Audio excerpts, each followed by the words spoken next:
जय श्री कृष्ण। राधे राधे। पितृपक्ष की शुरुआत 29 सितंबर से हो चुकी है। पितृपक्ष का समापन 14 अक्टूबर को सर्व पितृ अमावस्या के दिन होगा। हमारे हिंदू धर्म में अमावस्या की तिथि पितरों की आत्मा की शांति, दान पुण्य और काल सर्प दोष निवारण के लिए विशेष रूप से महत्व रखती है। सनातन धर्म के अनुसार आश्विन अमावस्या को सर्व पितृ अमावस्या के नाम से भी जाना जाता है। पूर्वजों के लिए यह दिन बहुत महत्वपूर्ण है। पितृपक्ष के आखिरी दिन आश्विन अमावस्या को महालय अमावस्या के नाम से भी जाना जाता है। महालय अमावस्या पर लोग पवित्र नदी में स्नान आदि करके अपने पूर्वजों का तर्पण और पिंड दान कर उनकी विदाई करते हैं। मान्यता है कि पितृपक्ष के दिनों में पूर्वज धरती पर आते हैं और अपने वंशजों द्वारा किए गए श्राद्ध व तर्पण से प्रसन्न होकर उन्हें खुशहाली व तरक्की का आशीर्वाद प्रदान करते हैं। वहीं जो लोग अपने पितरों की मृत्यु तिथि भूल गए हैं, वे इस दिन अपने पितरों के नाम का श्राद्ध कर सकते हैं। ऐसा करने से जन्म मरण के बंधन से मुक्ति मिलती है और कार्यों में आने वाली बाधाएं भी दूर हो जाती है।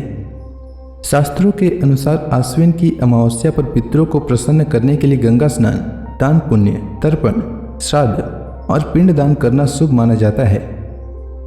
मान्यता है कि सर्व पितृ अमावस्या पर पवित्र नदी में स्नान कर पितरों का तर्पण करने से भौतिक सुखों की प्राप्ति होती है। माना जाता है कि इस दिन घर आए किसी गरीब या जरूरतमंद व्यक्ति को खाली हाथ नहीं भेजना चाहिए। उसे कुछ पैसे, अन्न, वस्त्र आदि का दान अवश्य करना चाहिए। पितृपक्ष के आखिरी दिन मांस मदिरा का सेवन भूलकर भी न करें। ऐसा करने से पितृदोष का सामना करना पड़ सकता है। आइए जानते हैं आश्विन अमावस्या का शुभ मुहूर्त और पूजा विधि के बारे में। तो आश्विन अमावस्या तिथि का प्रारंभ 13 अक्टूबर को रात 9:50 से होगा और अमावस्या तिथि का समापन 14 अक्टूबर को रात 11:24 तक होगा। उदया तिथि के अनुसार अमावस्या 14 अक्टूबर को है। इसी दिन अमावस्या व्रत या सर्व पितृ अमावस्या का व्रत रखा जाएगा। 14 अक्टूबर को सूर्योदय का समय सुबह 6:21 रहेगा। सूर्यास्त का समय शाम 5:53 रहेगा। ब्रह्म मुहूर्त सुबह 4:41 से सुबह 5:31 तक।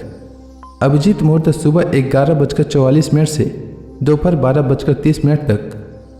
वहीं राहु काल सुबह 9:14 से सुबह 10:40 तक रहेगा। राहु काल में कोई भी शुभ कार्य नहीं करना चाहिए। ज्ञात और अज्ञात पितरों के पूजन के लिए आश्विन अमावस्या सबसे उत्तम दिन होता है। इसलिए इसे सर्व पितृ अमावस्या और महालय विसर्जन भी कहा जाता है। इस दिन पितरों के निमित्त विशेष व्यंजन व पकवान बनाए जाते हैं।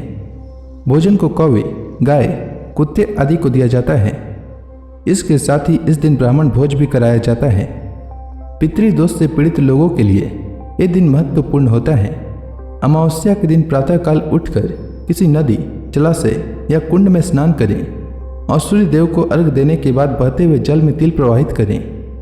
नदी के तट पर पितरों की आत्मा की शांति के लिए पिंड दान करें और किसी गरीब व्यक्ति या ब्राह्मण को दान दक्षिणा दें। इस दिन काल सर्प दोष निवारण हेतु सुबह स्नान के बाद चांदी से निर्मित नाग नागिन की पूजा करें। सफेद पुष्प के साथ इसे बहते हुए जल में प्रवाहित कर दें। काल सर्प दोष से राहत पाने का एक अचूक उपाय है। इस अमावस्या का श्राद्ध कर्म के साथ साथ तांत्रिक दृष्टिकोण से भी बहुत महत्व है। आश्विन अमावस्या की समाप्ति के साथ ही अगले दिन से शारदीय नवरात्रि प्रारंभ हो जाते हैं। माँ दुर्गा के विभिन्न रूपों के आराधक और तंत्र साधना करने वाले इस अमावस्या की रात्रि को विशिष्ट तांत्रिक साधनाएं करते हैं। अमावस्या के दिन सुबह स्नान आदि करने के बाद आटे की गोलियां बनाएं।